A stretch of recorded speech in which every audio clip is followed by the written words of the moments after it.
भविष्यमालिका, जो अच्युतानंद दास की सबसे रहस्यमयी और सटीक भविष्यवाणियों में गिनी जाती है, उसमें 2026 को एक ऐसे वर्ष के रूप में बताया गया है जब धरती पर होने वाले परिवर्तन अचानक तेज हो जाएंगे और मनुष्य पहली बार ये महसूस करेगा कि दुनिया का संतुलन टूट चुका है।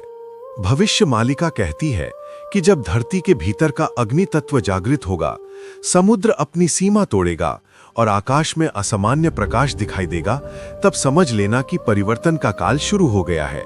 2026 में इसी बदलाव की शुरुआत मानी जा रही है। पिछले कुछ वर्षों से मौसम का अनियंत्रित होना, वर्षा का पैटर्न बिखरना, ठंड और गर्मी का संतुलन टूटना और अचानक तापमान का गिरना बढ़ना ये संकेत देते हैं कि प्रकृति अब सामान्य चक्र में नहीं चल रही। अच्युतानंद दास ने लिखा है कि जब मनुष्य के पाप, अधर्म, लालच और हिंसा पृथ्वी को भारी करने लगे, तब प्रकृति इस बोझ को झटकने के लिए खुद को बदलने लगती है और 2026 इसी झटके का पहला वर्ष बताया गया है। भविष्यमालिका में स्पष्ट कहा गया है कि छोटे छोटे परिवर्तन एक बड़ी घटना का द्वार खोलते हैं और आज ज्वालामुखियों की बढ़ती गतिविधि, भूकंपों की लगातार श्रृंखला, समुद्री तूफानों का क्रूर रूप और आसमान में दिखाई देने वाले अनजान ध्वनि कंपन इन्हीं छोटे संकेतों में गिने जाते हैं। कई विद्वानों का मानना है कि 2026 दुनिया का अंत नहीं, बल्कि संसार की पुरानी ऊर्जा का अंत होगा।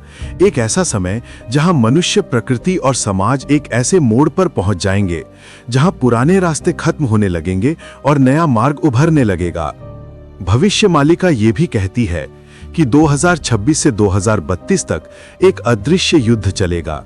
ये युद्ध हथियारों का नहीं, बल्कि ऊर्जा, चेतना और मानव मन का होगा।